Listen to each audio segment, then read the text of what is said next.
So relations, whether it is between India and Russia or India and China, all are important in this larger global framework. आपकी आवाज को सुनने आ रही है Prabhat Khabar election express. देखते रहिए प्रभात खबर इलेक्शन एक्सप्रेस।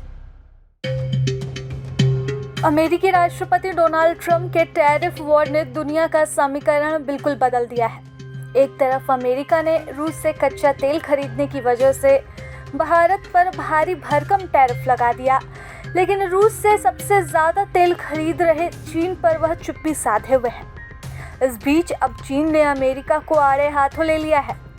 भारत में चीन के राजदूत शू फेहोंग ने अमेरिका को बुली बताते हुए कहा कि अमेरिका को लंबे समय से ही फ्री ट्रेड से लाभ हो रहा था, लेकिन अब वह इसी टैरिफ को बार्गेनिंग चिप के तौर पर इस्तेमाल कर रहे हैं।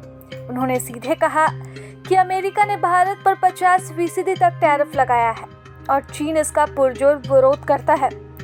वह कहते हैं कि भारत पर लगाए गए इस भारी भरकम टैरिफ पर चुप्पी से सिर्फ बुली और मजबूत होंगे। ऐसे में चीन डटकर भारत के साथ खड़ा है। भारत के सामान के लिए चीन का बाजार खोले जाने पर फेहोंग ने कहा, दोनों ही देशों के बीच एक दूसरे के देश में सामान बेचने को लेकर बेतहाशा वृद्धि हुई है। हम चीन के बाजार में अधिक से अधिक भारतीय सामानों को बेचे जाने का स्वागत करते हैं। भारत आईटी, सॉफ्टवेयर और बायोमेडिसिन के क्षेत्र में प्रतिस्पर्धी है, जबकि चीन इलेक्ट्रॉनिक मैन्युफैक्चरिंग, इंफ्रास्ट्रक्चर और न्यू एनर्जी के क्षेत्र में लगातार विस्तार करता जा रहा है।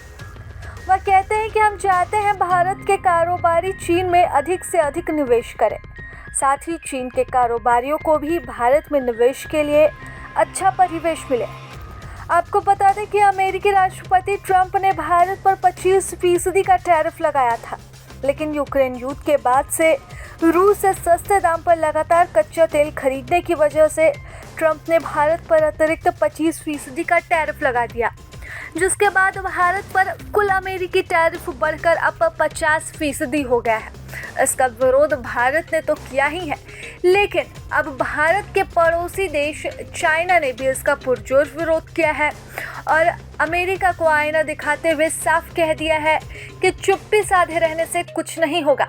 इसका हम विरोध करते हैं और भारत के साथ खड़े हैं। ऐसे में जो बातचीत हुई, जो बातें चाइना के द्वारा कही गई हैं, उससे यह तो साफ स्पष्ट होता है किसी भी परिस्थिति में भारत का पड़ोसी मुल्क चाइना अमेरिका के सामने लड़ने को तैयार है। तो वहीं भारत को इस वक्त न सिर्फ रूस का बल्कि चाइना का भी साथ मिल चुका है।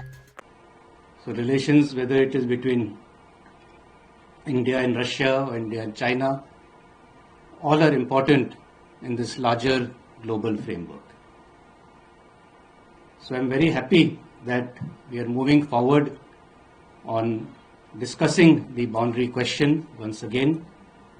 And it is very important to understand that we are not even calling it a problem.